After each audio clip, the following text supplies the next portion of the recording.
Bismillahirrahmanirrahim. Allahumma sholli ala sayyidina Muhammad wa ala ali sayyidina Muhammad. Assalamualaikum warahmatullahi wabarakatuh. Perkenalkan, saya Amanda Nuzla Berliani dari kelas AKM 1 Konsentrasi Kesehatan Reproduksi. NIM saya 1421 5115. Sejarah singkat kisah Rasulullah Shallallahu Alaihi Wasallam. Rasulullah Shallallahu Alaihi Wasallam lahir dari pasangan ayahnya Abdullah bin Abdul Muthalib dan ibunya Aminah binti Wahab. Beliau meninggal dunia ketika beliau masih dalam kandungan ibunya. Rasulullah Shallallahu Alaihi Wasallam lahir pada tahun Gajah, tepatnya tanggal 12 Rabiul Awal. Ketika usia 6 tahun, Rasulullah SAW diajak ibundanya mengunjungi makam ayahnya. Seketika dalam perjalanan pulang, sang ibu meninggal dunia. Setelah itu, Rasulullah SAW diasuh oleh kakeknya yang bernama Abdul Muthalib.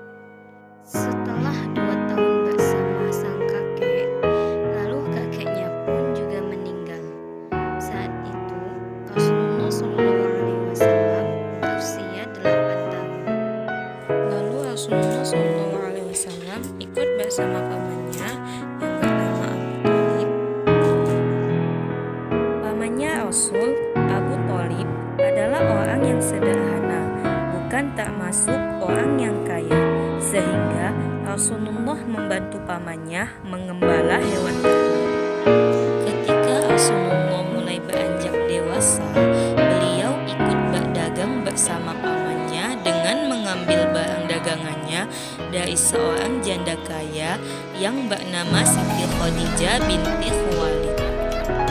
Siti Khadijah kagum kepada Rasulullah atas kejujurannya dalam berdagang yang membuat bisnisnya semakin sukses. Lalu Siti Khadijah pun melamar Rasulullah untuk menjadikan suaminya.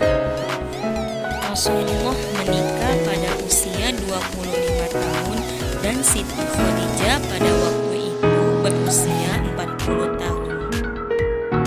Pada tanggal 17 Ramadan atau dikenal sebagai malam nuzulul Quran, Rasulullah menerima wahyu pertamanya ketika sedang berkhutbah di Gua Hira.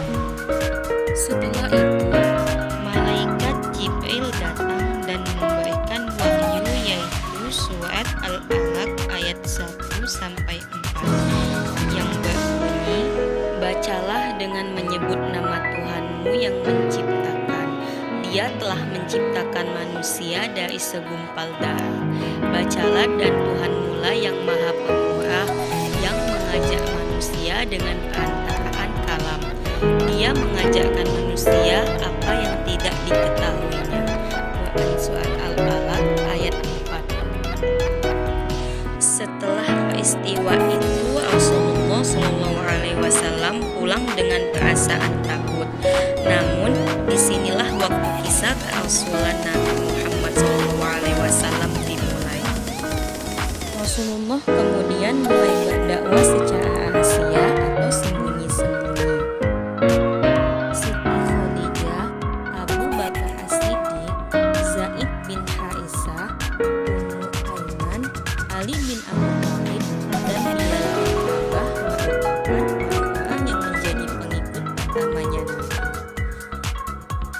Setelah beberapa tahun melakukan dakwah secara rahasia, kemudian Allah Subhanahu wa Ta'ala memberikan perintah untuk berdakwah secara terang-terangan, yang tercantum dalam Quran surat Al-Hijr ayat 94 yang berbunyi, "Maka sampaikanlah olehmu secara terang-terangan segala apa yang diperintahkan kepadamu, dan berpalinglah dari orang-orang yang musyrik."